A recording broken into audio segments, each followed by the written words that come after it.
Fanaanada Farxiyo Kabayare oo ay horay fara kulul iskugu hayeen Sheekh Badbaado ayaa mar kale afka furatay iyadoo soo daabacday qoraal ay kaga hadlayso wanaagga ay muujinayso iyo markay ay wanaag samayso sida xumaan loogu bedelo.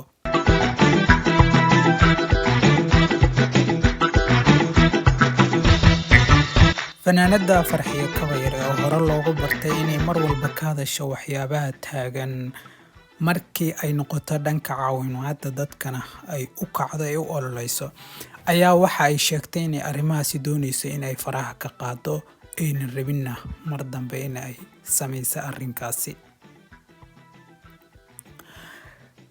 Farxiyo Kabayare oo qoraal ku soo qortay soo daabacday ayaa waxa ay tiri shir albaabadu u xiran yihiin ayaan hadda ka soo baxay.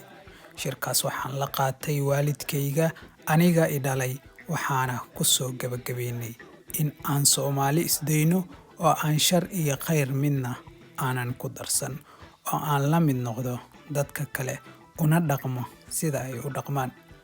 Indhaha ka fiiriyo ee iska aamus wax kasta xaa iga galay in aan dhaho sababta waalidkaygu ay sidaan iigula taliyeen waxa waaye waxay arkeen in xumaantayda maahane aan wanaagaygaba aan la soo jeedin.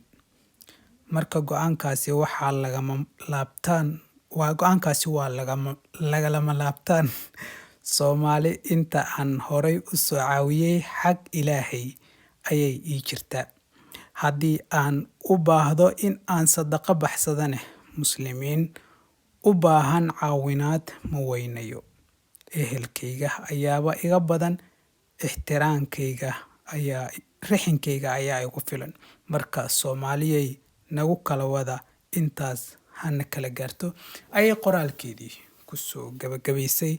Farxiyo Kabayare oo baryahani isjiid social media ay isku haysteen dad ay ka mid yihiin Sheekh Badbaado iyo Naciimo Jookar iyadoo Sheekh Badbaadane ay isku maageen gabar hadda ka hor caawinaad loo fidiyey. Gabadhaasina la arkay iyadoo hay'ad furatay ay rabto in ay dadka ku caawiso. Kabayarana ay tiri arrinkaasi far baa ku laaban.